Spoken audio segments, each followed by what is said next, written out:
Hey everybody, Rob Veno here, WagerTalk.com, WagerTalk TV with your Monday free selections with analysis coming from the NBA. Pair of games tonight that we're going to go over. Only two on the slate.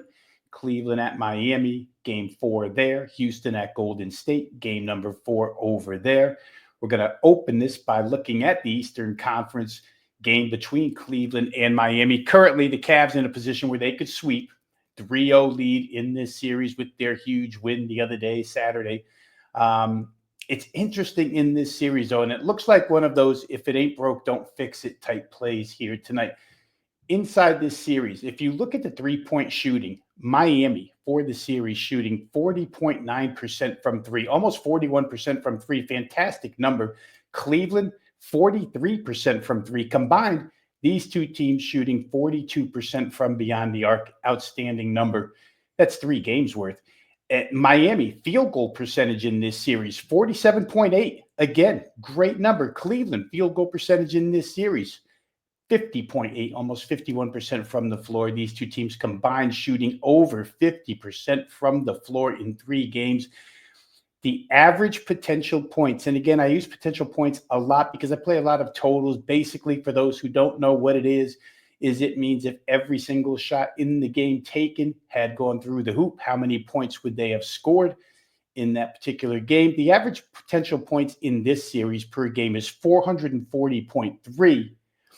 And these teams are scoring over 50% of the potential points combined in this series. I mean, it's just a series where offense has dominated. Total points in the first 3 games, 221, 233, 211. Cleveland's been rock solid, 121, 121, and 124. Of course, they've been one of the top 5 offenses, top 3 offenses in this league in multiple categories all season long. Saturday's 211 number, which is what we're looking at tonight, that occurred when Miami shot a series low, 42.1% from the field. They only had 10 free throw attempts. They got out-rebounded by 17. They had only been out-rebounded by 9 the entire series. So a lot of things were off on Saturday, including the fact that Darius Garland did not play for Cleveland, and Donovan Mitchell had his worst game of the series, 4 of 14, 28%, only 13 points for Mitchell. It took all of that for the game to hit 211, which is the number we're looking at tonight. The Heat have shown they really can't stop Cleveland from scoring,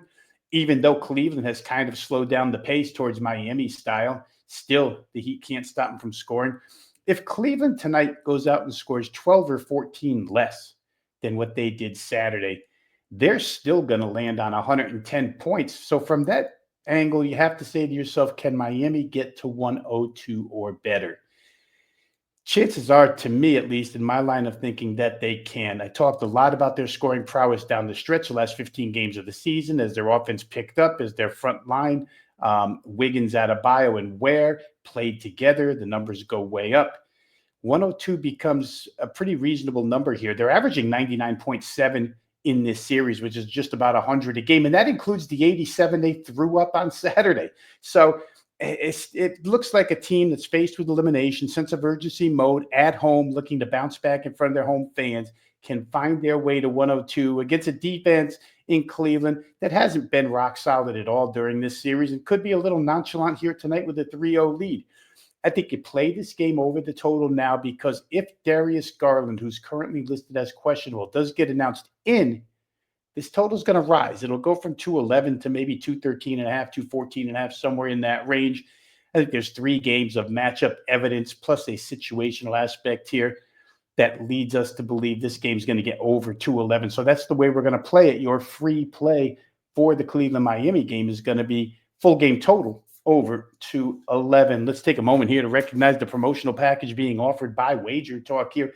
21 days of all access for less than $10 a day. It's a limited offer, but they're going to give you more action for less. You can buy 2 weeks of my service, basically get the 3rd week for free, 21 full days for just $198. When you break it down again, you're paying less than $10 per day to get every selection that I release in every sport, NBA, the UFL, actually, a sport that I handicap, along with Major League Baseball. You'll get 5% blue chips, everything released once again for under $10 a day. It's a 21-day all-access package, just by buying a 2-week package. So buy 14 days, get the next 7 free, 21 days of every selection that I release here from WagerTalk. Go ahead and visit wagertalk.com or visit my homepage there, wt.buzz/RV. Let's look at the Houston Golden State game. We'll go out west for this one. Golden State leads the series 2-1. And the blueprint has been pretty much the same here in this series where Houston is concerned. The one game that they shot fairly well, and 45.2 is about average. It's fairly well. That's the only game they shot above 40% in the series, and it's also the only game that they won in this series. The other two contests where they lost, they shot below 40%, miserable offensive outings from this team. Defensively, they produced pretty much steady results against Golden State. I mean, Golden State's 3-game results, their game logs don't vary a lot. It's certainly less than what Golden State produced offensively during the season. But in this particular series, they're throwing up average results every game against this very difficult Houston defense. And it's gotten them 2 wins by just posting average results combined with Houston's poor offense. Can they get another win doing that here against Houston? We're going to find out. But let's take a look at what's gone wrong for Houston. And it starts right in that backcourt, that starting backcourt of Jalen Green and Fred VanVleet. Other than one outburst by Jalen Green for 38 points in game 2, the game that they won, that backcourt has been abysmal shooting the basketball. They're 18 of 67 combined in 3 games when you subtract out Jalen Green's 38 points. So everything else that they put up from the floor, 18 of 67, 27% from the field. Terrible, terrible numbers. Can't win with those. And 7 of 38, 18.5% from 3-point range. Again, Fred VanVleet's been launching up rim clangers all series long. Again, the 2 combined, other than the breakout Jalen Green performance in game 2, 18.4% from 3. Not good enough to win. I think the only variable, when you look at this real close, the only variable in this series has been the Houston shooting. When it's okay, they win. When it's not okay, they don't win. Each side is going to play solid defense in this series. We know that. Houston should control the backboards. We know that. They're the taller team. They have more size. They're going to rebound better. They should control points in the paint, which is one more thing that went wrong for them in game 3. Interesting how drastically sideways that went in the game 3 Golden State victory. The Rockets had been plus 20 and plus 18 in points in the paint in the first 2 games. Third game, -6. Golden State actually won that battle with the smaller team. They didn't have Jimmy Butler either, which makes it even more puzzling that Houston could be beat that way. But again, it was just a mirage-type shooting night for the Rockets, who only shot 39.6 inside the paint. These are close shots that they're missing in game 3, led to the loss. They've been horrendous at the free throw line in 2 of 3 games. They've left 19 points on the board in game 1 and game 3. They shot 55%, 11 of 20, and they shot 58% in the other games. So they've missed 9 and 10 free throws in 2 separate games. Got to do better than that. But all of that stuff just seems like they're one-offs. And Houston doesn't have to put together the ultimate offensive game. They only have to put together a decent offensive game. And I think they can win even on the road here. Now, it's interesting. This line is +4 currently. We don't know the status of Jimmy Butler as of yet. If we assume he's going to go, then the price tag may go up a little bit. When he is fully announced, it could go up to +5, 5.5, something like that. I don't know how effective he'll be, even if he tries to give it a go.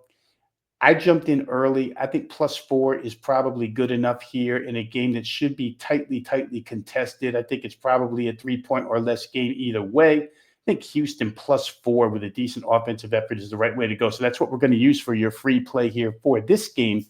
Houston +4 against Golden State. On the way out, I'd like to ask everybody to hit the like button if you like the selections and analysis provided here for free each and every day from WagerTalk handicappers. Go ahead and hit like, hit subscribe.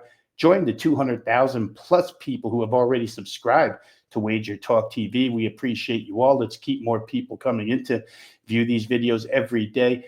If you have a comment on this game, on the Cleveland game, on any game upcoming tomorrow, go ahead and drop it in the comment section. I try to get to them as quickly as I can. But for now, this is Rob Veno saying good luck with all your plays. We'll see you next time on WagerTalk TV.